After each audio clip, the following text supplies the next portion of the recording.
हाँ, हाँ। अभी आवाज आ रही बेटा मेरी?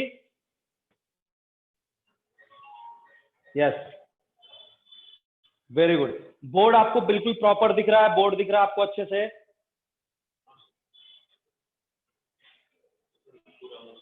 ठीक है, चलिए। कोई एडमिट करना पड़ेगा लोग। Sir it's clear, okay.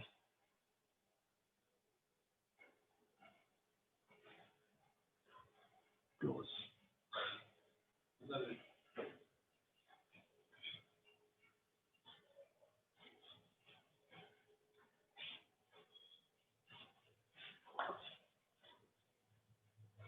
हाँ तक लिख सकता हूँ ना? ठीक है।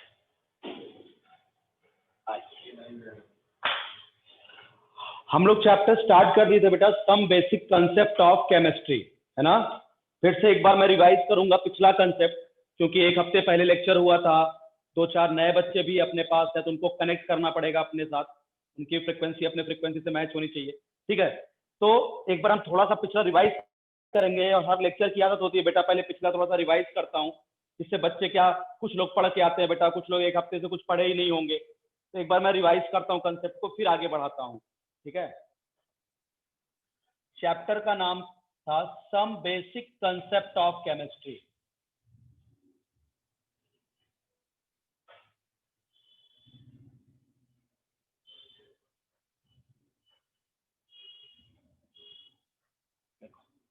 इसमें सबसे पहले हमने बात किया था बेटा व्हाट इज मोल। हाँ बेटा, अभी लिखोगे तो ज्यादा बेहतर रहेगा, ठीक है? बाद में अभी अभी क्या, अभी मैं आपको पढ़ा रहा हूँ पूरा, पहले मैं कंसेप्ट पढ़ा दूंगा, फिर मैं आपसे पूछूंगा आपको कोई डाउट है क्या, उसके बाद आप लिखिएगा, ठीक है? चलिए, व्हाट इज मोल। सबसे पहले बात करते हैं मोल क्या है। पिछले लेक्चर वाले जो हैं वो थोड़ा सा पेशेंस रखें। आप ज्यादा बेटा चैट बॉक्स में ज्यादा कुछ आप मत लिखिए, क्योंकि जब मैं इधर समझाता हूँ ना, तो उस समय मैं चैट बॉक्स आपका देख नहीं पाता हूँ। एक बार मुझे पहले पूरा पढ़ा लेने दीजिए, जितना एक बार में हो जाएगा, फिर मैं आपसे बोलूंगा क्या इतने में कोई प्रॉब्लम है क्या, ठीक है बेटा?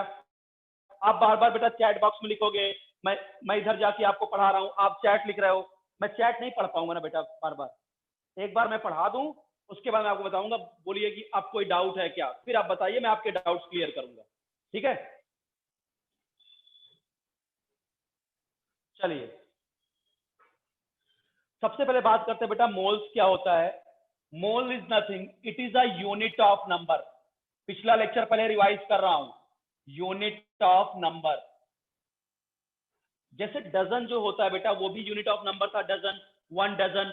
1 डजन का मतलब क्या होता है बेटा, 12 इन क्वांटिटी।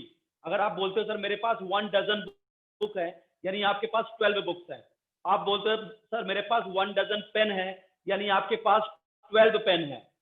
तो 1 डजन यानी 1 दर्जन का मतलब 12 होता है। वैसे बेटा अगर एक मोल की बात करूं तो 1 मोल में कितनी यूनिट्स होती हैं? 1 मोल जो होता है बेटा, 1 मोल इक्वल टू 6.022 इंटू 10⁻23, ठीक है? और इस नंबर को बोलते हैं बेटा एवोगाड्रोज नंबर। एवोगाड्रोज नंबर, जिसको हम रिप्रेजेंट करते हैं सिंबल Na से रिप्रेजेंट करते हैं बेटा एवोगाड्रोज नंबर को, ठीक है? तो जैसे फॉर एग्जांपल आप बोलो सर मेरे पास 1 मोल एटम है। अब आप बोलो सर मेरे पास 1 मोल एटम है। 1 मोल एटम का मतलब आपके पास कितने एटम हैं? 6.022 इंटू 10⁻23 एटम्स हैं। आप बोलो सर मेरे पास 1 मोल मॉलिक्यूल है,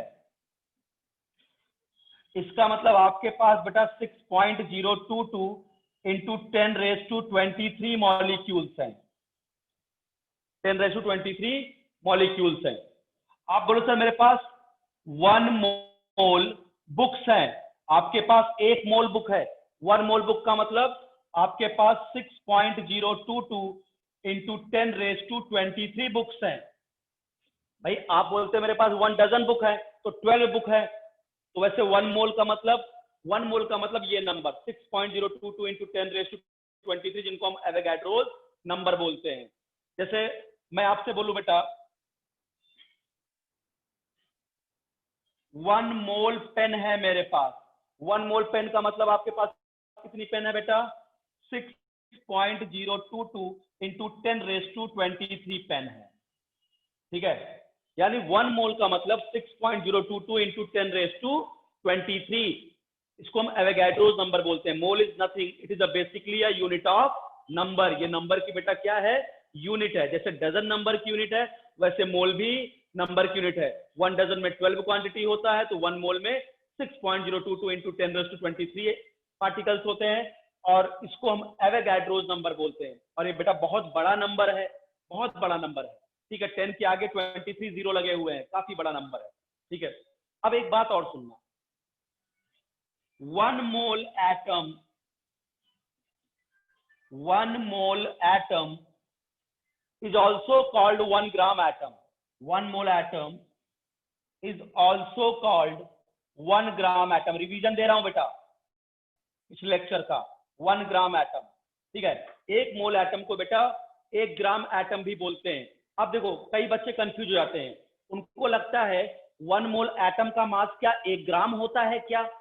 ऐसा बिल्कुल नहीं है।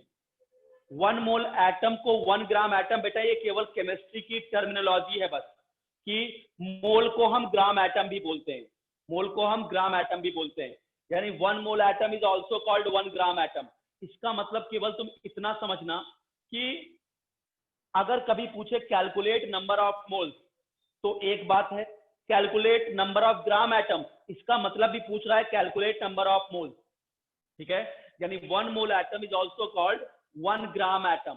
1 मोल एटम को 1 ग्राम एटम बोलते हैं, बट इसका ये कंफ्यूजन मत दिमाग में पालना, इसका मतलब 1 मोल एटम का मास 1 ग्राम होता है, ऐसा बिल्कुल नहीं है। मोल और ग्राम एटम एक ही चीज है। तो 1 mole atom is also called 1 gram atom. 1 mole molecule is also called 1 gram molecule. 1 gram molecule ये टर्मिनोलॉजी है बेटा, कि 1 ग्राम एटम को 1 मोल एटम को 1 ग्राम एटम भी बोल सकते हैं, और 1 मोल मॉलिक्यूल को 1 ग्राम मॉलिक्यूल भी हम बोल सकते हैं, ठीक है। चलिए अब बात करते हैं, फॉर एग्जांपल हमने बोला 1 मोल हाइड्रोजन एटम मेरे पास है, 1 मोल हाइड्रोजन एटम। इसका मतलब मैं बोल सकता हूं 1 ग्राम हाइड्रोजन एटम मेरे पास है, क्योंकि 1 mole is also called 1 gram, 1 mole atom is also called 1 gram atom, ठीक है। तो 1 mole hydrogen atom is equal to 1 gram hydrogen atom is equal to 1 mole hydrogen atom में कितने हाइड्रोजन के atom होंगे बेटा? एवोगाड्रोस नंबर के बराबर 6.022 इंटू 10⁻23 हाइड्रोजन एटम। जैसे मैं बोलूं मेरे पास 1 मोल कार्बन डाइऑक्साइड मॉलिक्यूल है, 1 मोल कार्बन डाइऑक्साइड मॉलिक्यूल है, यानी मेरे पास 1 ग्राम कार्बन डाइऑक्साइड मॉलिक्यूल है, बोल सकता हूं मैं। इसका मतलब मेरे पास 6.022 इंटू 10⁻23 कार्बन डाइऑक्साइड मॉलिक्यूल है। अब इतने में बताओ किसी को कोई डाउट है तो? जितना अभी तक पढ़ाया इतने में कोई डाउट हो तो अब आप क्वेश्चन पूछ सकते हैं, नहीं तो फिर मैं आगे बढ़ूंगा। जो आज फर्स्ट टाइम लेक्चर कनेक्ट किए हैं जो भी बच्चे, वो भी पूछ सकते हैं अगर उनको इतना तक में कोई डाउट है जो मैंने अभी तक बताया, जो पार्ट मैंने अभी लिया। जो बच्चे आज नए हैं उनको क्या बातें समझ में आई? थैंक यू बेटा नकुल, थैंक यू। चलिए तो इतने में कोई दिक्कत नहीं। इसके बाद हम थोड़ा सा बात किए थे पिछले लेक्चर में एटॉमिक मास और ग्राम एटॉमिक मास की, ठीक है। एटॉमिक मास और ग्राम एटॉमिक मास की, उसको भी रिवाइज कर देता हूं फटाक से जल्दी से।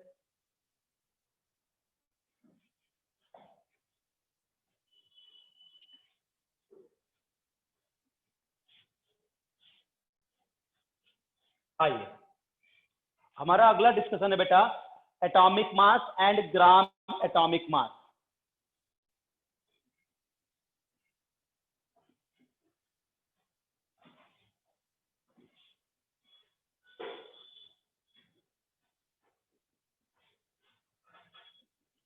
चलिए पहले बात करते हैं बेटा एटॉमिक मास क्या है। तो मैंने पिछले लेक्चर में भी बताया था कि मास जो होता है बेटा ना, वो एक रिलेटिव प्रॉपर्टी होती है। मास हमेशा रिलेटिव होता है। जैसे आप मार्केट में जाते हो और आपको अगर एप्पल परचेज करना है, सेब खरीदना है, तो क्या करता है, एक तराजू लेता है, एक तरफ 1 किलो का वेट रखता है, उसी वेट के कंपैरिजन में इधर सेब रखता है। ठीक है, यानी जो सेब ले रहा है वो भी किसी मास का रिलेटिव है।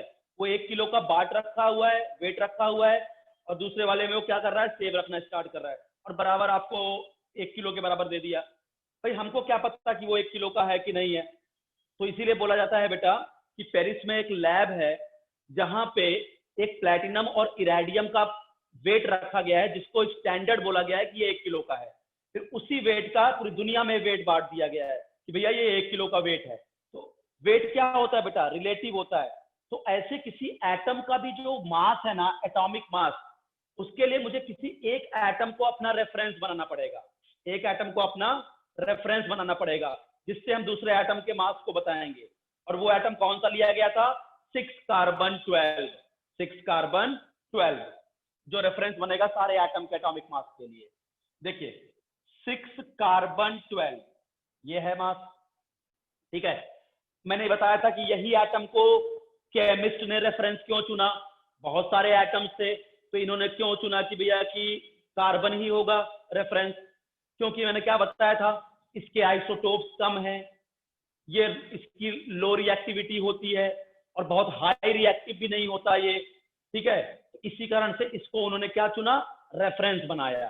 ठीक है, 6 कार्बन 12 को। अच्छा थोड़ी देर ये मानो कि मुझे इस कार्बन एटम का मास निकालना है, एटॉमिक मास, इस कार्बन एटम का एटॉमिक मास निकालना है। बेटा एटम के अंदर क्या है, इलेक्ट्रॉन, प्रोटॉन और न्यूट्रॉन। आपको पता है कि ये जो नीचे नंबर लिखा जाता है, इसको बोलते हैं हम एटॉमिक नंबर, इसको हम बोलते हैं एटॉमिक नंबर। और एटॉमिक नंबर जो होता है वही होता है बेटा नंबर ऑफ प्रोटॉन, और वही होता है नंबर ऑफ इलेक्ट्रॉन जब तक एटम्स न्यूट्रल है। ठीक है, यानी एटॉमिक नंबर जो होता है, यानी अगर मैं बोलूं कार्बन में कितने प्रोटॉन, तो गाड़ी आप भी समझिए, कार्बन में कितने प्रोटॉन, यहाँ 6 प्रोटॉन और 6 इलेक्ट्रॉन। ठीक है, एटॉमिक नंबर जो है वही नंबर ऑफ प्रोटॉन है, वही नंबर ऑफ इलेक्ट्रॉन है। तो 6 प्रोटॉन हो गया, 6 इलेक्ट्रॉन हो गया। अच्छा, इसको बोलते हैं, जो टॉप पे लिखा है इसको बोलते हैं मास नंबर। और मास नंबर इक्वल टू होता है number of proton plus number of neutron, number of proton plus number of neutron. इसका मतलब अगर मुझे नंबर ऑफ न्यूट्रॉन निकालना है तो मैं मास नंबर से प्रोटॉन के नंबर को माइनस कर दूंगा, तो न्यूट्रॉन का नंबर आ जाएगा। और सब जानते हो कि एटम के अंदर न्यूक्लियस होता है, न्यूक्लियस में प्रोटॉन होता है और न्यूट्रॉन होता है, और इलेक्ट्रॉन न्यूक्लियस के बाहर चक्कर लगाते रहते हैं। ये सब जानते हैं कि न्यूक्लियस में प्रोटॉन और न्यूट्रॉन होता है और इलेक्ट्रॉन चक्कर लगा रहा है। अगर मुझे कार्बन का ही एटॉमिक मास निकालना है तो 6 कार्बन 12 में अगर आप देखो, इसका इलेक्ट्रॉनिक कॉन्फ़िगरेशन क्या होगा, 6 इलेक्ट्रॉन है, तो 2 and 4, आपने यही सीखा होगा, 2 and 4, यानी ये हो गया न्यूक्लियस। फर्स्ट सेल में 2 इलेक्ट्रॉन और सेकंड सेल में 4 इलेक्ट्रॉन, 1 2 3 4। अच्छा, अगर मैं आपसे पूछूं कि कार्बन एटम में प्रोटॉन कितने हैं, तो आप बोलोगे सर 6 प्रोटॉन, तो 6 के 6 प्रोटॉन न्यूक्लियस में होंगे। न्यूट्रॉन कैसे निकाला जाता है, मास नंबर से एटॉमिक नंबर को माइनस कर दीजिए, 12 माइनस 6 यानी 6 न्यूट्रॉन है। तो अगर मुझे इस एटम का मास निकालना है तो भाई एटम के अंदर 6 प्रोटॉन, 6 न्यूट्रॉन और 6 इलेक्ट्रॉन, इन्हीं सारे पार्टिकल के मास को ऐड कर दूं तो एटम का मास आ जाएगा। भाई एटम के अंदर है क्या, इलेक्ट्रॉन है, प्रोटॉन है, न्यूट्रॉन है, तो जितने इलेक्ट्रॉन, जितने प्रोटॉन, जितने न्यूट्रॉन है, सबके मास को ऐड कर दूं तो एटम का मास आ जाएगा। तो अब बात आती है मास ऑफ प्रोटॉन कितना होता है बेटा। एक प्रोटॉन का जो मास होता है वो होता है 1.67 इंटू 10⁻⁻24 ग्राम, और इस वेट को बोलते हैं 1 AMU। 1 AMU का मतलब 1 atomic mass unit, atomic mass unit. ठीक है, मास ऑफ प्रोटॉन होता है 1.67 into 10⁻⁻24 gram. Mass of neutron कितना होता है बेटा, मास ऑफ न्यूट्रॉन ये भी होता है 1.67 इंटू 10⁻⁻24 ग्राम। यानी लगभग लगभग प्रोटॉन और न्यूट्रॉन का मास बराबर होता है। Neutron a little bit heavier होता है than proton, but almost equal ही माना जाता है। और मास ऑफ इलेक्ट्रॉन जो होता है बेटे, मास ऑफ इलेक्ट्रॉन जो होता है वो होता है 9.1 इंटू 10⁻⁻27 ग्राम। ये एक प्रोटॉन, एक न्यूट्रॉन, एक इलेक्ट्रॉन का मास है। अच्छा भाई, एटम के अंदर है क्या? कार्बन एटम के अंदर 6 प्रोटॉन हैं, 6 न्यूट्रॉन हैं और 6 इलेक्ट्रॉन है। खुद देखिए, कार्बन एटम में अगर मैं बोलूं नंबर ऑफ प्रोटॉन कितने हैं तो आप बोलोगे सर 6। मैं बोलूं नंबर ऑफ न्यूट्रॉन कितने हैं तो 12 में से 6 माइनस करो 6। नंबर ऑफ इलेक्ट्रॉन कितने हैं, जो एटॉमिक नंबर होता है वही नंबर ऑफ इलेक्ट्रॉन होता है 6। इसका मतलब अगर मुझे, मैं बिल्कुल बेसिक बता रहा हूं, अगर मुझे कार्बन का मास, कार्बन एटम का मास पता करना है, मैंने देखा भैया कार्बन के शरीर के अंदर, कार्बन के बॉडी के अंदर 6 प्रोटॉन हैं, 6 न्यूट्रॉन हैं, 6 इलेक्ट्रॉन हैं। तो अगर मैं तीनों इनके जो बॉडी पार्ट्स हैं, जो बॉडी के अंदर जो कुछ है, 6 प्रोटॉन, 6 न्यूट्रॉन, 6 इलेक्ट्रॉन, इन तीनों के मास को ऐड कर दूं तो एटम का मास मिल जाएगा। और एक एक प्रोटॉन, एक न्यूट्रॉन, एक इलेक्ट्रॉन का मास बता दिया मैंने पहले आपको। बट एक गौर करने वाली बात है बेटा कि एटम के मास को कैलकुलेट करते समय हम इलेक्ट्रॉन के मास को ऐड नहीं करते। अब आपको क्यों नहीं ऐड करते? क्योंकि बेटा जो इलेक्ट्रॉन का मास होता है ना, ये प्रोटॉन के मास के कंपैरिजन में 1837 गुना छोटा होता है। 1837 टाइम्स स्मॉलर मास होता है किसका बेटा? इलेक्ट्रॉन का प्रोटॉन के कंपैरिजन में। जब मैं स्ट्रक्चर ऑफ एटम पढ़ाऊंगा जिसको प्रूव करके दिखाऊंगा आपको, ठीक है? तो जो मास ऑफ इलेक्ट्रॉन होता है बेटा वो प्रोटॉन और न्यूट्रॉन के कंपैरिजन में 1837 टाइम्स छोटा होता है। अब देखो 1 गुना, 2 गुना, 10 गुना, 20 गुना, 100 गुना भी नहीं है, 1837, यानी लमसम बात करें तो 2000 गुना हल्का होता है इलेक्ट्रॉन। इलेक्ट्रॉन जो होता है तो वो 2000 गुना हल्का होता है इलेक्ट्रॉन प्रोटॉन और न्यूट्रॉन के मास के कंपैरिजन में। तो इसका मतलब जब भी एटम का मास निकालेंगे तो हम कभी भी इलेक्ट्रॉन के मास को नहीं ऐड करेंगे। इसका मतलब mass of atom is equal to क्या होगा? मान लो वो कार्बन एटम का मास निकालना है तो हम क्या रखेंगे? बस केवल mass of 6 proton plus mass of 6 neutron. Mass of 6 proton plus mass of 6 neutron, क्योंकि 6 प्रोटॉन और 6 न्यूट्रॉन। इलेक्ट्रॉन को इग्नोर कर दीजिए क्योंकि इलेक्ट्रॉन बहुत हल्का है, कोई फर्क ही नहीं पड़ने वाला है। तो मास, इसीलिए तुमको 10th में पढ़ाया गया होगा कि पूरे एटम का मास न्यूक्लियस पे रखा रहता है। पूरे एटम का मास न्यूक्लियस होता है। क्यों? क्योंकि न्यूक्लियस के अंदर कौन है? प्रोटॉन और न्यूट्रॉन, और यही भारी भरकम है, ये साहब तो बहुत छोटे हैं। इसलिए बोला था कि पूरे एटम का मास न्यूक्लियस पे होता है। बेटा अगर न्यूक्लियस को मैं एटम से बाहर निकाल के रख दूं ना, तुम क्रेन बुला लो, क्रेन भी न्यूक्लियस को नहीं उठा सकती, इतना भारी होता है न्यूक्लियस। तो आप सोच रहे होगे सर क्रेन नहीं उठा सकती, ये भी तो, इसमें भी तो एटम है, ये देखो उछाल उछाल के फेंक रहा हूं मैं, सर इतना हल्का कैसे? फिर क्योंकि एटम का 80% हिस्सा खाली होता है। अगर केवल न्यूक्लियस निकाल के मैं यहां रख दूं और क्रेन बुला दूं कि भैया न्यूक्लियस को उठा दो, तो न्यूक्लियस को उठा नहीं सकता कोई। इसको मैं स्ट्रक्चर ऑफ एटम में बहुत डिटेल में बताऊंगा कि न्यूक्लियस इतना भारी होता है कि उसको अकेले, अगर न्यूक्लियस को अकेले निकाल कर रख दो और बोलो क्रेन बुलाओ और बोलो न्यूक्लियस को उठा दे, तो नहीं उठा सकती क्रेन न्यूक्लियस को, इतना हैवी होता है न्यूक्लियस। बट जब एटम की बात ही आती है तो 80% एटम का हिस्सा हॉलो होता है, खाली होता है, इसीलिए वहां क्या होता है, उसको लिफ्ट करना बहुत आसान होता है।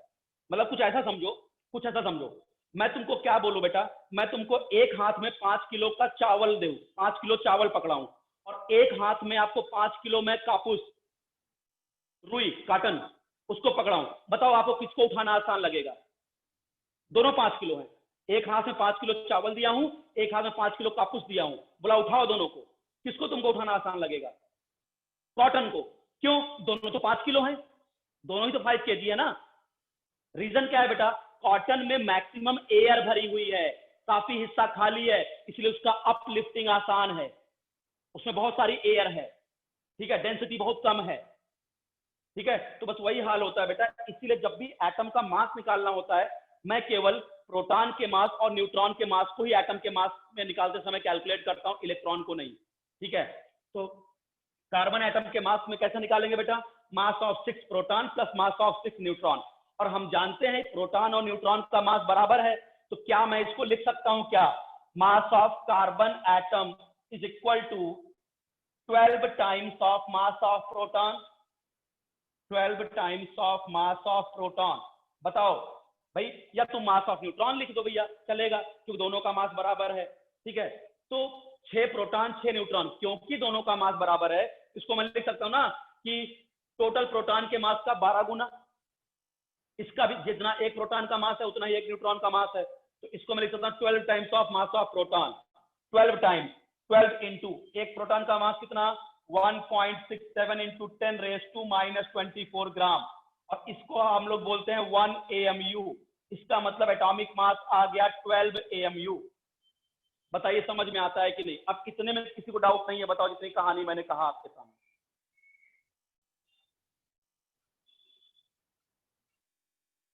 समझा? Clear clear clear. जो आज बच्चे पहली बार मुझसे लेक्चर अटेंड कर रहे हैं वो सेटिस्फाइड हैं क्या? उनको समझ में आ रहा है मैं जो समझा रहा हूं? बिल्कुल बेसिक बातें बता रहा हूं एकदम। ठीक है, यस विराज, बहुत बढ़िया। चलिए, तो इसका मतलब कार्बन एटम का मास निकाल दिया तुमने 12 AMU। अच्छा, मैंने बात बोला था कि मास रिलेटिव होता है, किसी एटम के रिस्पेक्ट में मास बताया जाता है, और कार्बन को रेफरेंस बनाया गया है। सर ये टेक्स्ट बुक का है? हाँ बेटा, सब टेक्स्ट बुक का है, बट हम लोग बहुत टेक्स्ट बुक में इतना डिटेल में नहीं समझाया जाता। टेक्स्ट बुक में क्या है, इतना डिटेलिंग नहीं करेगा वो आपको, इतनी सारी बातों को बताएगा कि इलेक्ट्रॉन के मास को क्यों इग्नोर किया, ऐसा कैलकुलेशन नहीं देगा टेक्स्ट बुक में। ये मैं एकदम बेसिक लेवल पे जीरो टू, किसी टॉपिक को जीरो से उठा के ऊपर ले जाता हूँ। मैं मान के चलता हूँ जैसे आपको कुछ नहीं आता, नहीं मैं डायरेक्ट बता सकता था ये ऐसा हो गया, ऐसा हो गया, डायरेक्ट करके एक एक चीज को प्रूव कर करके दिखा रहा हूँ आपको अच्छे से, कि बात एकदम दिमाग में घुस जाए। चलिए, अब मैं बात आती है, चलो सर कार्बन एटम को रेफरेंस बना दिया, आइए। अच्छा बेटा, अगर मैं आपसे पूछूं कि 1 AMU को डिफाइन करो, 1 AMU को डिफाइन करो, 1 AMU क्या होगा? तो कार्बन 12 का जो 1/12 पार्ट होगा वो 1 AMU के बराबर होगा। कार्बन 12 का जो 1/12 पार्ट होगा बेटा वो 1 AMU के बराबर होगा। कैसे? चलो, 6 कार्बन 12, कार्बन 12 का एटॉमिक वेट क्या है? 12 AMU। अभी निकाला 12 AMU। कार्बन का एटॉमिक मास क्या है? 12 AMU। और इसका 1/12 पार्ट करो बेटा, 1/12 का पार्ट करो, 12 से 12 कैंसिल हो गया, क्या बचा? 1 AMU। What is 1 AMU? Define 1 AMU। It is the 1 AMU is the 1/12 part of carbon 12। Carbon 12 जो एटम है उसका जो 1/12 पार्ट है उसको बेटा 1 AMU बोलते हैं। उसे क्या बोलते हैं? 1 AMU। क्योंकि कार्बन 12 का एटॉमिक मास 12 AMU है, उसका 1/12 करोगे तो आएगा 1 AMU। अच्छा, अब आता है बेटा कि डेफिनेशन, एटॉमिक मास की डेफिनेशन आता हूं, परेशान मत होना। आपको एक बात तो समझ में आ गई कि एटॉमिक मास निकालना आ गया, कि किसी भी एटम का मास निकालने के लिए अपने को उस एटम में मौजूद जितने प्रोटॉन है, जितने न्यूट्रॉन है, उनके मास को ऐड करना है, इलेक्ट्रॉन के मास को इग्नोर करना है, क्योंकि इलेक्ट्रॉन 2000 गुना हल्का होता है मास ऑफ प्रोटॉन और न्यूट्रॉन। चलिए अगला क्वेश्चन लेते हैं। Calculate atomic mass of 8 oxygen 16 atom, यानी ऑक्सीजन एटम का एटॉमिक मास आपको निकालना है। वेटिंग करने चाहिए, 8 ऑक्सीजन का आपको इस एटम का एटॉमिक मास आपको निकालना है बेटा, ठीक है। चलिए, ऑक्सीजन एटम का एटॉमिक मास निकाल। देखो, अगर मैं एक लाइन में बोलूं, तुम बड़े समझदार हो कि सर ये देखो खोपड़ी पे 16 लिखा है, यानी 16 AMU ही होगा, 16 AMU ही होगा, बट मैं प्रूव करके दिखाता हूं कि 16 AMU ही होगा। यहां 16 लिखा है तो आने वाला आंसर है 16 AMU, बट कैसे आएगा? चलो देखो, 8 ऑक्सीजन 16, तो अगर मैं आपसे बोलूं कि बताइए यहां नंबर ऑफ प्रोटॉन कितने होंगे, नंबर ऑफ प्रोटॉन, तो बोलोगे सर ये जो 8 लिखा है यही प्रोटॉन का नंबर होगा, 8। मैं बोलूं साहब नंबर ऑफ न्यूट्रॉन कितने हैं, तो 16 में से 8 माइनस कर दो, कितना आया? 8। 8 प्रोटॉन और 8 न्यूट्रॉन। और किसी भी एटम के मास निकालने के लिए करते क्या है? जितने प्रोटॉन जितने न्यूट्रॉन उनके मास को ऐड कर देते हैं। इसका मतलब क्या हो गया? Atomic mass of oxygen is equal to mass of 8 proton plus mass of 8 neutron. ठीक है, mass of 8 proton plus mass of 8 neutron, और प्रोटॉन और न्यूट्रॉन का मास ऑलमोस्ट बराबर है। इसको मैं लिख सकता हूं 16 times of mass of proton, 16 times of mass of proton. तो 16 times of mass of proton 1.67 into 10 raise to -24 gram, और इसको बोलते हैं 1 AMU, इसको बोलते हैं 1 AMU। तो ये कितना आ गया? 16 AMU। बताइए, ऑक्सीजन का एटॉमिक मास समझ में आ गया? किसी को डाउट तो नहीं है?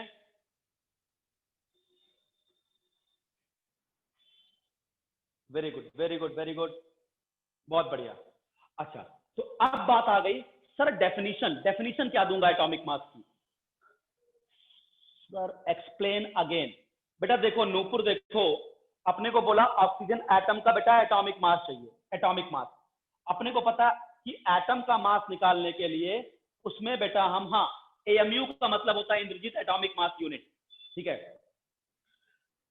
किसी भी एटम का मास निकालने के लिए उस एटम में मौजूद जितने प्रोटॉन हैं और जितने न्यूट्रॉन हैं उनके मास को ऐड करना है। ठीक है, तो ऑक्सीजन में देखिए 8 प्रोटॉन है, जो एटॉमिक नंबर होता है वही प्रोटॉन होता है। ठीक है, और मास नंबर से एटॉमिक नंबर को माइनस कर दो तो न्यूट्रॉन आ जाता है, न्यूट्रॉन 8 है। इसका मतलब ऑक्सीजन एटम के मास को निकालने के लिए मैं 8 प्रोटॉन का मास और 8 न्यूट्रॉन का मास ऐड करूंगा, और 8 प्रोटॉन और 8 न्यूट्रॉन, प्रोटॉन और न्यूट्रॉन का मास बराबर है, इसीलिए मैं इसको बोल सकता हूं कि atomic mass of oxygen is 16 times of mass of proton. ठीक है, और 16 times of 16 into mass of proton 1.67 into 10 raise to -24 gram, इसको 1 AMU बोलते हैं। इसका मतलब ये हो गया 16 AMU। अभी समझा नूपुर?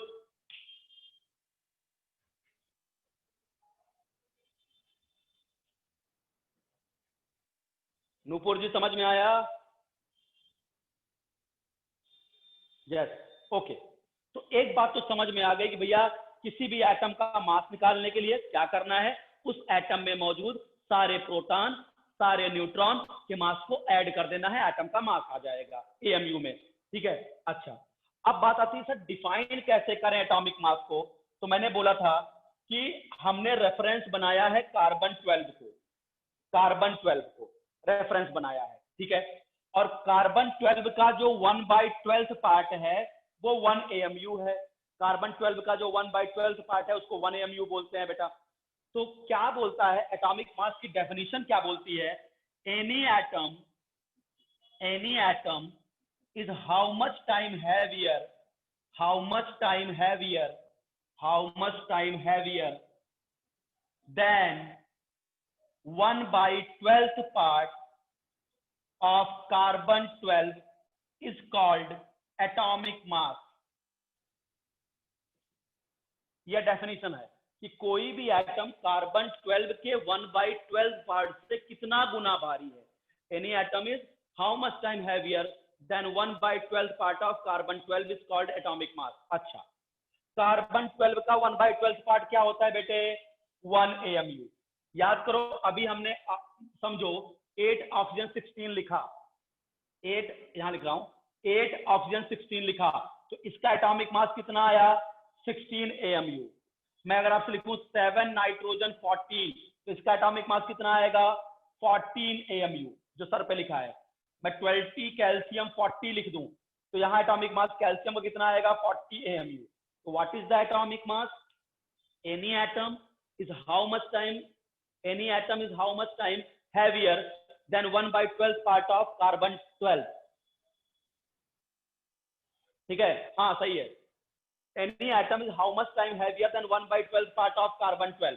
ठीक है, अब देखो कार्बन 12 का 1/12 पार्ट होता है 1 AMU, ऑक्सीजन का एटॉमिक वेट आया है 16 AMU।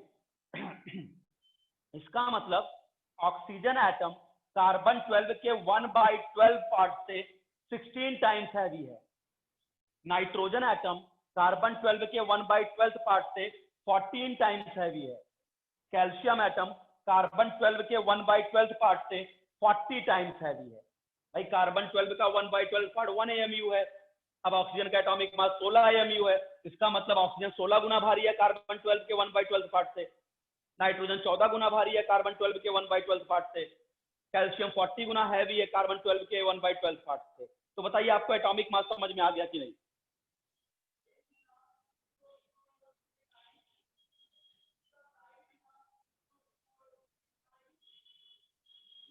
चलिए बहुत बढ़िया, बहुत बढ़िया। चलिए वेटिंग में आइए, तो एटॉमिक मास हो गया। नोट्स का पीडीएफ फॉर्म मैं बेटा ग्रुप पे भेज चुका हूं। इस नोट्स का पीडीएफ फॉर्म ग्रुप पे आपके पहुंच गया है। और आप देखिए कुछ बच्चे हैं बेटा जो पूरा नोट्स लिख डाल रहे हैं। मैं जितना पढ़ा रहा हूं ना बेटा, आप उतना ही नोट्स लिखा करो। आगे का आप लिखने चले जाते हो मेरा नोट देख के, उसमें आपको कुछ चीजें नहीं समझती हैं बेटा, सबको मिल जाएगा ग्रुप पे आज फिर मैं डलवा दूंगा इसका पीडीएफ नोट्स आपका, ठीक है। तो आप जितना आज पढ़ाया गया उतना ही नोट किया करो। विराज बेटा आज फिर से डाल दिया जाएगा, आज से फिर से मैं भी फिर से ग्रुप पे डलवा दूंगा इसका नोट्स, पीडीएफ नोट्स अपना। तो जितना आज पढ़ाया गया आप उतना ही लिखा करिए, आगे का मत लिखा करिए फिर आप, क्योंकि मैं तो आपको मिलूंगा नहीं, आप अरे सर ये क्या लिखा है, सर वो क्या लिखा है। जितना मैं पढ़ा रहा हूं उतना आप सुन रहे हो, जब नोट्स में उतनी चीज देखोगे तुमको समझ में आ जाएगी। आगे का मत लिखा करो, जितना टॉपिक कवर हुआ उतना ही आप नोट्स लिखिए। और उतनी अच्छी हैंड राइटिंग में नोट्स है कि आपको टेंशन लेने की जरूरत नहीं है। आइए, तो आपको एटॉमिक मास बेटा समझ में आ गया। अब बात आती है ग्राम एटॉमिक मास क्या होता है। भैया एटॉमिक मास तो समझा, अब नई तकलीफ आ गई कि सर ये ग्राम एटॉमिक मास क्या होता है। ग्राम एटॉमिक मास देखिए, जैसे मैं यहां पे देखो, मैं 3-4 एटम ले लेता हूं, 6 कार्बन 12, 8 ऑक्सीजन 16, 7 नाइट्रोजन 14। मैंने 3 एटम ले लिया बेटा, 3 एटम ले लिया। यहां पे मैं लिखता हूं एटॉमिक मास जिसकी यूनिट होती है AMU। इधर मैं लिखता हूं ग्राम एटॉमिक मास, ग्राम एटॉमिक मास जिसकी यूनिट होती है ग्राम, ठीक है। अब देखो बेटा, जो खोपड़ी पे ये लिखा है यही क्या है, एटॉमिक मास है। तो इसका मतलब कार्बन का एटॉमिक मास क्या होगा, 12 AMU। ऑक्सीजन का एटॉमिक मास क्या होगा, 16 AMU। नाइट्रोजन का एटॉमिक मास क्या होगा, 14 AMU। चलो अब आपसे पूछ रहा है कार्बन का ग्राम एटॉमिक मास क्या होगा, तो 12 ग्राम। ऑक्सीजन का ग्राम एटॉमिक मास क्या होगा, 16 ग्राम। नाइट्रोजन का ग्राम एटॉमिक मास क्या होगा, 14 ग्राम। तो आपको लगेगा यार ये तो बड़ा आसान है, मतलब सर एटॉमिक मास AMU में है, AMU को हटा के ग्राम लिख दो तो ग्राम एटॉमिक मास हो गया, ये तो बड़ा आसान था। नहीं बेटा, बहुत ज्यादा डिफरेंस है। डिफरेंस जरा सुनना, ये जो 12 AMU है ना, ये एक कार्बन एटम का मास है, 1 कार्बन एटम का मास। और ये जो 12 ग्राम है ना, ये 1 मोल कार्बन एटम का मास है, Avogadro's number of carbon atom का मास है। ये जो 16 AMU है ना, ये 1 ऑक्सीजन एटम का मास है। और ये जो 16 ग्राम है ना, ये 1 मोल ऑक्सीजन एटम का मास है, Avogadro's number of oxygen atom का मास है।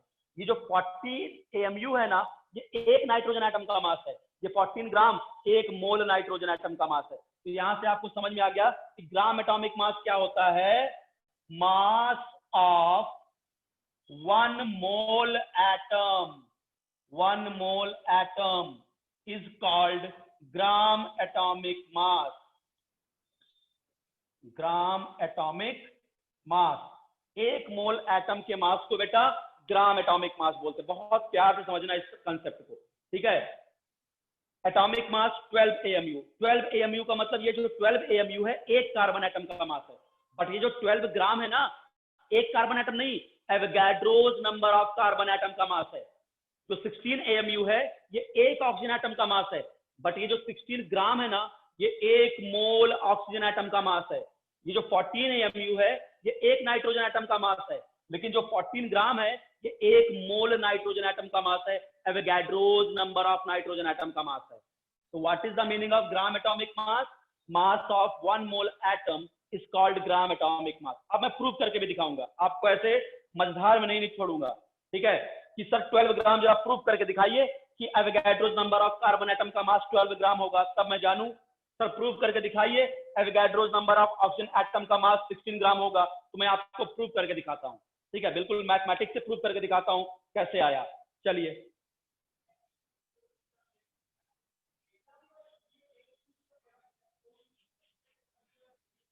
देखिए, क्वेश्चन ही ले लेता हूं जिससे आपका question, calculate gram atomic mass of carbon atom 6 carbon 12, इसका ग्राम एटॉमिक मास बताना है। मुझे पता है कि आंसर 12 ग्राम आ जाएगा, ठीक है, लेकिन 12 ग्राम कैसे आएगा प्रूव करके दिखाता हूं। चलिए, ग्राम एटॉमिक मास ऑफ कार्बन पूछ रहा है, और मुझे पता, देखो चलो सॉल्यूशन देखो, मुझे पता है कि जो एटॉमिक मास होता है कार्बन का, एटॉमिक मास ऑफ जो कार्बन एटम है वो होता है 12 AMU, 12 AMU, ठीक है। इसका मतलब 12 इंटू 1.67 इंटू 10⁻⁻24 ग्राम, ये हो गया।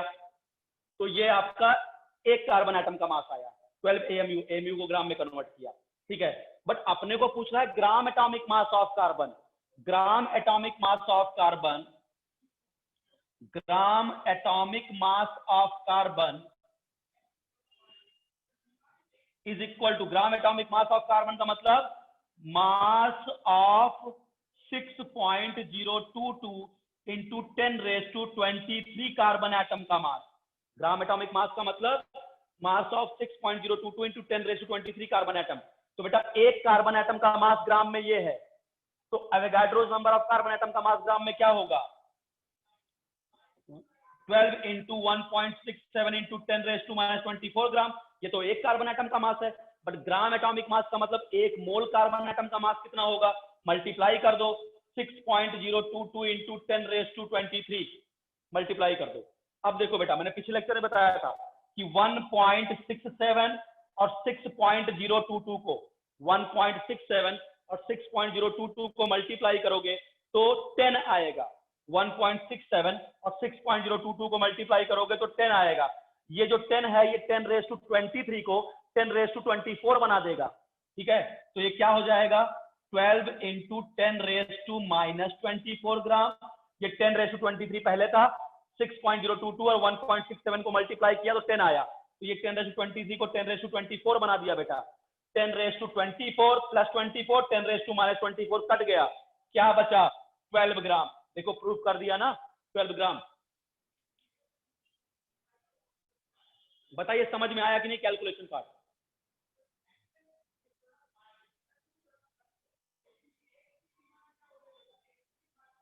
समझा, वेरी गुड। लिटिल क्यों बेटा, फिर से मैं एक बार बता देता हूं, फिर से सुनो, एक बार फिर से सुनो, एक बार फिर से सुनो, जिनको नहीं समझा एक बार फिर से सुनो।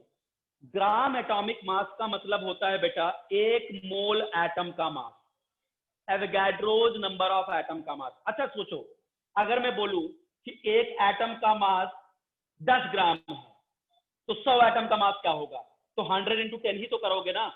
मैं आपसे बोलूं एक एटम का मास 10 ग्राम है तो 1000 एटम का मास कितना होगा, तो 10 इंटू 1000 ही तो करोगे ना। तो वैसे ही मुझे बोला कि भैया ग्राम एटॉमिक मास ऑफ कार्बन क्या है, तो 12 ग्राम आंसर आना है। तो अपने को पता है एटॉमिक मास ऑफ कार्बन है 12 AMU। 12 AMU का मतलब क्या, 12 इंटू 1.67 इंटू 10⁻⁻24 ग्राम, क्योंकि 1 AMU कितना होता है, 1 AMU 1.67 इंटू 10⁻⁻24 ग्राम होता है। तो ये एक कार्बन एटम का मास है ग्राम में, एक कार्बन एटम का मास। बट मुझे पूछा है ग्राम एटॉमिक मास, ये एक कार्बन एटम का मास है। तो अगर मैं तुमसे पूछूं भैया 1000 कार्बन एटम का मास क्या होगा, तो इस एक कार्बन एटम के मास में तुम 1000 से मल्टीप्लाई करोगे कि नहीं करोगे, बोलो। एक एटम का मास तुमको बता दिया ग्राम में, और मैं आप बोलूं भैया 1000 एटम का मास बताओ, तुम 1000 से मल्टीप्लाई करोगे ना मेरे बेटे। तो इसीलिए अगर ये एक कार्बन एटम का मास है, एक कार्बन एटम का मास है 12 AMU यानी 12 इंटू 1.67 इंटू 10⁻24 ग्राम, ये एक कार्बन एटम का मास ग्राम में है। अपने को बोला ग्राम एटॉमिक मास बताइए, यानी mass of Avogadro's number of carbon atom. तो ग्राम एटॉमिक मास का मतलब Avogadro's number of carbon atom का मास। तो एक कार्बन एटम का मास कितना है, तो इतने के लिए इतने से मल्टीप्लाई कर दूंगा ना। एवोगाड्रोस नंबर से, और मल्टीप्लाई करने के बाद 1.67 और 6.022 को जब मल्टीप्लाई करोगे बेटा तो 10 आएगा। 1.67 और 6.022 को मल्टीप्लाई करोगे तो 10 आएगा। ये 10 इस 10⁻23 को 10⁻24 बना देगा। ठीक है, तो अब क्या बचा? 12 इंटू 10⁻⁻24 ग्राम, और ये 10⁻23, और इसको मल्टीप्लाई किया 10 आया, 10⁻24 बन गया। 10⁻+24 10⁻⁻24 कैंसिल हो गया, 12 ग्राम आंसर आ गया, 12 ग्राम। अभी समझा क्या कि अभी भी किसी को डाउट है? समझ में आ गया अब? चलिए बहुत बढ़िया। ठीक है, अच्छे समझो बेटा, इतना चीजें आपको आपके टेक्स्ट बुक में नहीं मिलने वाली है, इतना डेप्थ में जाके इतना क्लियर कट आपको समझा देना। ठीक है, कि टेक्स्ट बुक में इतना नहीं लिखते वो लोग, सीधे मास ऑफ 1 मोल एटम लिख के छोड़ दिए। अब आप समझो कैसे निकाला जाता है। ठीक है, आइए एक आध क्वेश्चन और कर लेते हैं, फिर मोलर मास पे आ जाते हैं। आइए देखो, आप अपने से पूछा, सपोज करो calculate gram atomic mass of 8 oxygen 16, gram atomic mass of 8 oxygen 16, यानी 1 मोल ऑक्सीजन एटम का मास पूछ रहा है। ग्राम एटॉमिक मास का मतलब क्या बोल रहा है बेटा? 1 मोल ऑक्सीजन एटम का मास पूछ रहा है। चलिए, अपने को पता है आंसर 16 ग्राम आना है, बट कैसे? देखो, atomic mass of oxygen atom कितना होगा? 16 AMU, यानी 16 इंटू 1.67 इंटू 10⁻⁻24 ग्राम, ये हो गया। बट ये तो एक ऑक्सीजन एटम का मास है ना, अपने को बोला है gram atomic mass. So gram atomic mass of oxygen atom, gram atomic mass of oxygen atom, gram atomic mass का मतलब mass of 6.022 into 10⁻23 oxygen atom, इसका मास। तो एक ऑक्सीजन एटम का मास कितना है? तो एवोगाड्रोस नंबर ऑफ एटम का मास क्या होगा?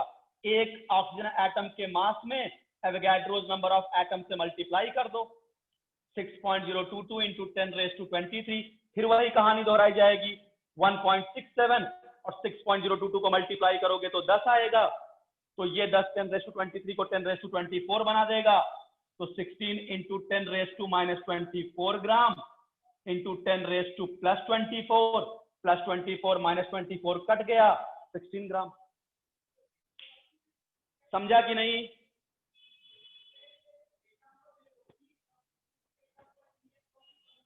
आ गया समझ में? यस, वेरी गुड, बहुत बढ़िया। न्यू स्टूडेंट्स को समझ रहा है जो आज पहला लेक्चर अटेंड कर रहे हैं?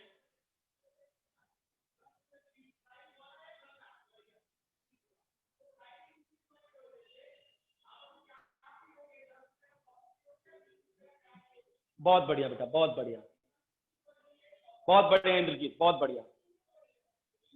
चलिए, तो आप हमने आज निपटा दिया ये क्या? एटॉमिक मास एंड करिश्मा पाल। आपको नहीं समझा बेटा?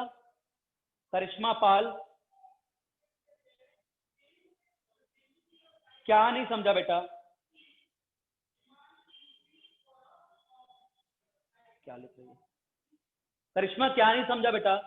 23 वाला क्या? 23 बेटा ये, अच्छा मल्टीप्लीकेशन। देखो, एक ऑक्सीजन एटम का मास ये था, एक ऑक्सीजन एटम का मास, बट ग्राम एटॉमिक मास का मतलब होता है बेटा 1 मोल ऑक्सीजन एटम का मास। अच्छा सोचो करिश्मा, सुनो, अगर मैं बोलूं करिश्मा कि एक एटम का मास है 10 ग्राम, एक एटम का मास है 10 ग्राम, तो 100 एटम का मास क्या होगा? तो 100 इंटू 10 करोगी कि नहीं करोगी? बोलो करिश्मा।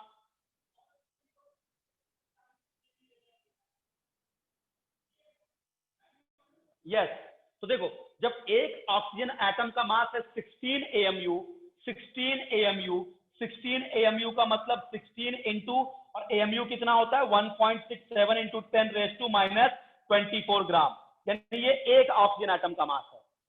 बट ग्राम एटॉमिक मास का मतलब 1 मोल ऑक्सीजन एटम का mass, Avogadro's number of oxygen atom का मास।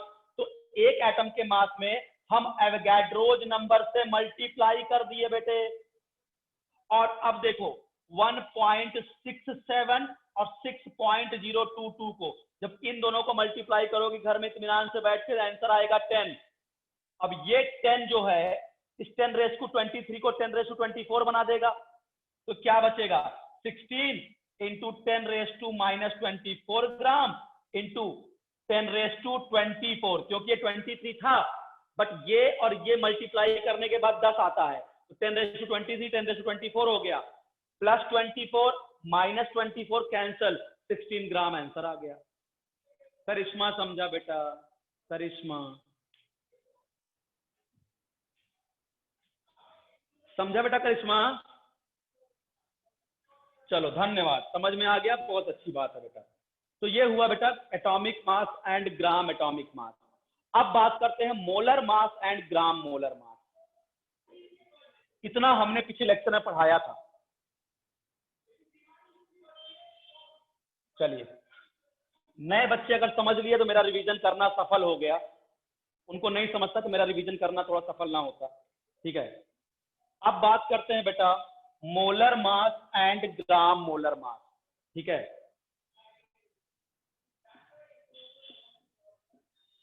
Molar mass and gram molar mass. चलिए पहले समझाने दीजिएगा, फिर मैं आपके डाउट्स को लूंगा। Molar mass and gram molar mass. देखो बेटा मोलर मास का मतलब है, मोलर मास समझते हैं। देखो बिल्कुल वही चीज होगा, मोलर का मतलब मॉलिक्यूल आ जाएगा बेटा। ठीक है, अगर मैं डिफाइन कर दूं तो बड़ा सिंपल डेफिनेशन है।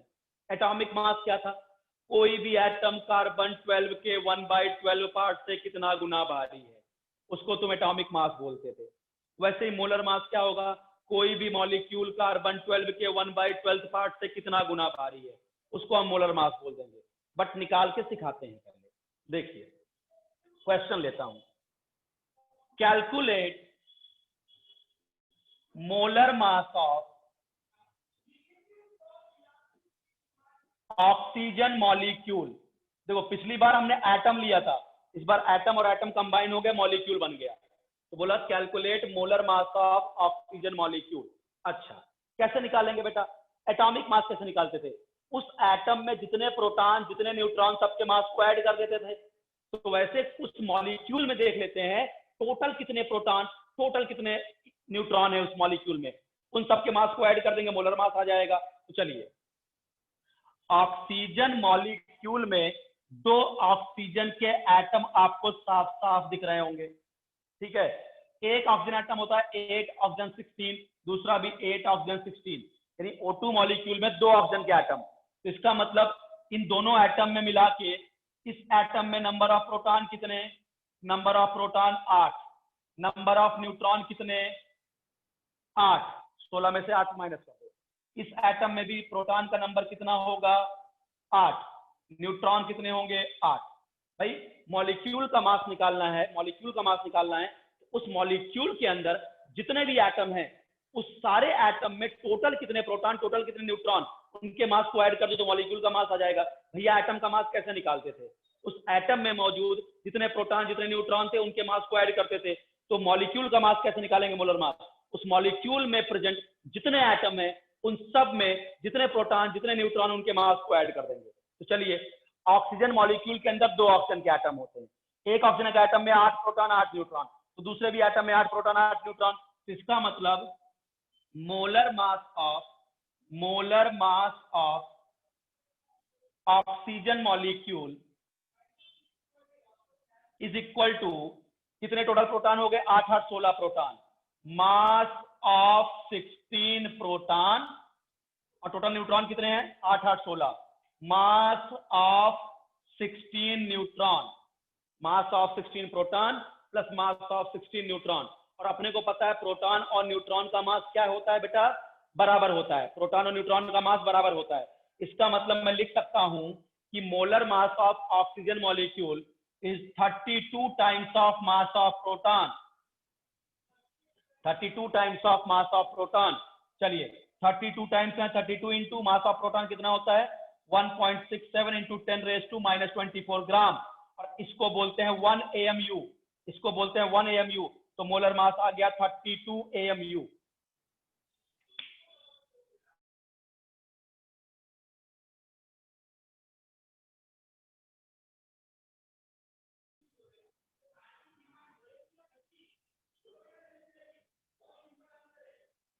समझा बेटा?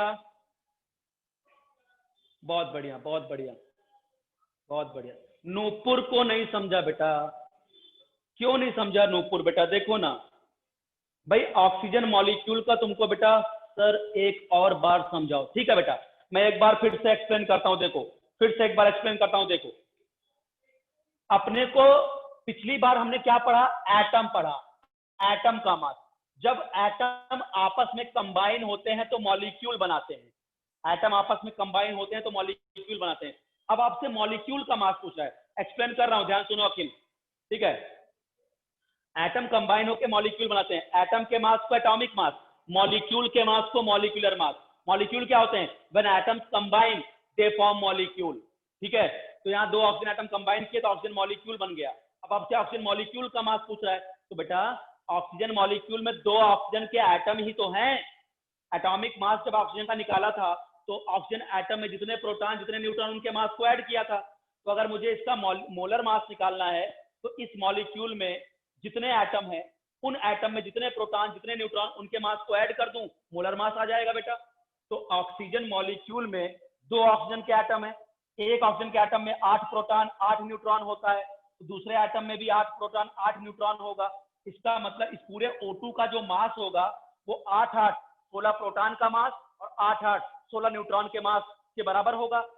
16 प्रोटॉन 16 न्यूट्रॉन का मास ऐड कर दूं और प्रोटॉन और न्यूट्रॉन का मास बराबर होता है, इसका मतलब 16 16 32, 32 times of mass of proton, 32 into 1.67 into 10⁻⁻24 ग्राम। इसको 1 AMU बोलते हैं। तो आ गया मोलर मास 32 AMU। अभी समझा कि नहीं?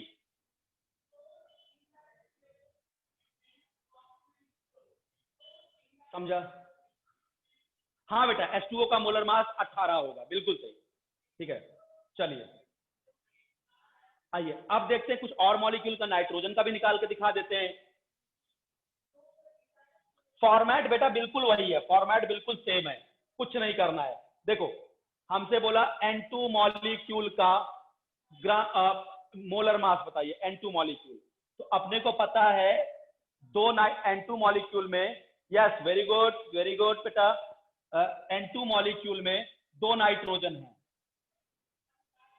एक नाइट्रोजन होता है 7 नाइट्रोजन 14, अगला भी होगा 7 नाइट्रोजन 14। N2 मॉलिक्यूल दो एटम से मिलकर बना, समझ में आ रहा आपको? ठीक है, N2 मॉलिक्यूल में दो नाइट्रोजन एटम है, ठीक है। अब देखो इस एटम में कितने प्रोटॉन, जो नीचे लिखा है प्रोटॉन है 7 प्रोटॉन। न्यूट्रॉन कैसे निकालते हैं? ऊपर वाले से नीचे वाले को माइनस कर दो, 14 माइनस 7 7 न्यूट्रॉन। चलो यहाँ बताओ कितने प्रोटॉन? 7 प्रोटॉन। न्यूट्रॉन कैसे निकाले? 14 में से 7 को माइनस करो, 7 न्यूट्रॉन। इसका मतलब इस मॉलिक्यूल में टोटल 7 7 14 प्रोटॉन है और 7 7 14 न्यूट्रॉन है। तो 14 प्रोटॉन और 14 न्यूट्रॉन के मास को ऐड कर दूंगा तो इस मॉलिक्यूल का मास आ जाएगा, ठीक है। तो molar mass of N2, molar mass of N2 is equal to mass of 14 proton plus mass of 14 neutron, ठीक है। और अपने को पता है प्रोटॉन और न्यूट्रॉन का मास बराबर होता है। इसका मतलब molar mass of N2 is the 28 times of mass of proton, 28 times of mass of proton. और 28 और मास ऑफ प्रोटॉन 1.67 इंटू 10⁻⁻24 ग्राम। और इतने को क्या बोलते हैं? 1 AMU। इसका मतलब मोलर मास आ गया 28 AMU। बताइए समझ में आया कि नहीं?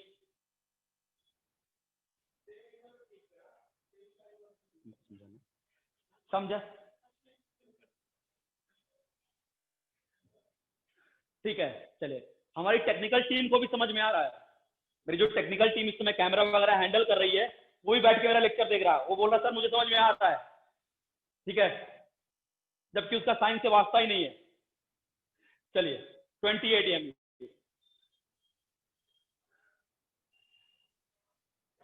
बात समझ में आया बेटा? कैसे हो गया? अच्छा, अब बात है सर डिफाइन कैसे करूं? डिफाइन कैसे करूं? देखो दो बातें सुनो। हमने अभी O2 का मोलर मास निकाला 32 AMU, N2 का मोलर मास निकाला 28 AMU। तो सर डेफिनेशन क्या बनेगी बेटा? एटॉमिक मास की क्या डेफिनेशन थी? कार्बन 12 का 1/12 पार्ट कितना आता है बेटा? कार्बन 12 का 1/12 पार्ट कितना आता है? 1 AMU, बराबर। तो कार्बन 12 का मास ही होता है 12 AMU। उसको अगर 1/12 करेंगे, 12 से 12 कट जाएगा, क्या आएगा? 1 AMU। ठीक है, यानी कार्बन 12 का 1/12 पार्ट 1 AMU होता है। तो एटॉमिक मास कैसे डिफाइन किया था? कोई भी एटम कार्बन 12 के 1/12 पार्ट से कितना गुना भारी है, वो एटॉमिक मास था। तो मोलर मास कैसे डिफाइन होगा? Any molecule is how much time heavier then 1/12 part of carbon 12 is called molar mass. Any molecule is how much time heavier than 1/12 part of carbon 12 is called molar mass. कोई भी molecule carbon 12 के 1/12 part से कितना गुना भारी है? तो बेटे carbon 12 का 1/12 पार्ट कितना होता है? 1 AMU। इसका मतलब मेरा ऑक्सीजन मॉलिक्यूल कार्बन 12 के 1/12 पार्ट से 32 गुना भारी है। इसका मतलब मेरा नाइट्रोजन मॉलिक्यूल कार्बन 12 के 1/12 पार्ट से 28 गुना भारी है, 28 टाइम्स हैवी है। बताइए बात समझ में आती है कि नहीं? Any molecule is how much time heavier than 1/12 part of carbon 12 is called molar mass.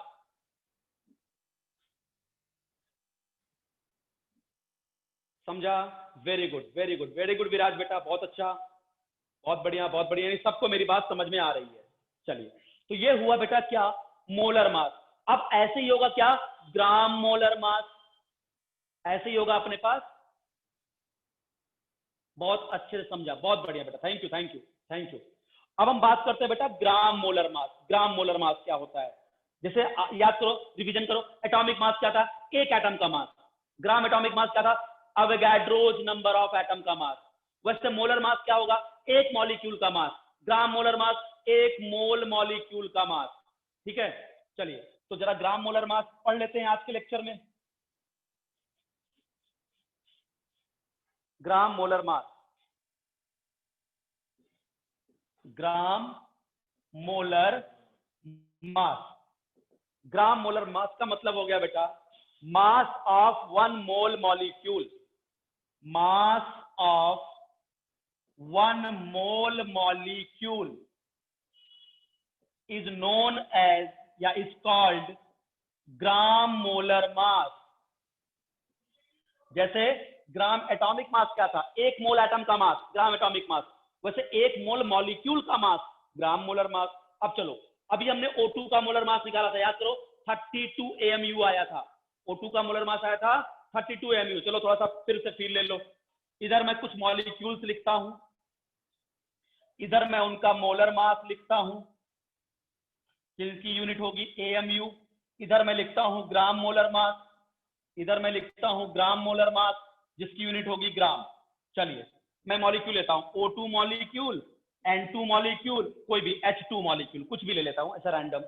O2 molecule का मोलर मास निकाला था हमने 32 AMU, N2 का निकाला था 28 AMU, H2 का निकाला था 2 AMU। भाई हाइड्रोजन में 2 AMU, वेरी गुड। तो इसका मतलब O2 का ग्राम मोलर मास क्या होगा? इसी को ग्राम में लिख दो बस, 32 ग्राम, इसको ग्राम में लिख दो, 28 ग्राम, इसको ग्राम में लिख दो, 2 ग्राम। ये इसका हो गया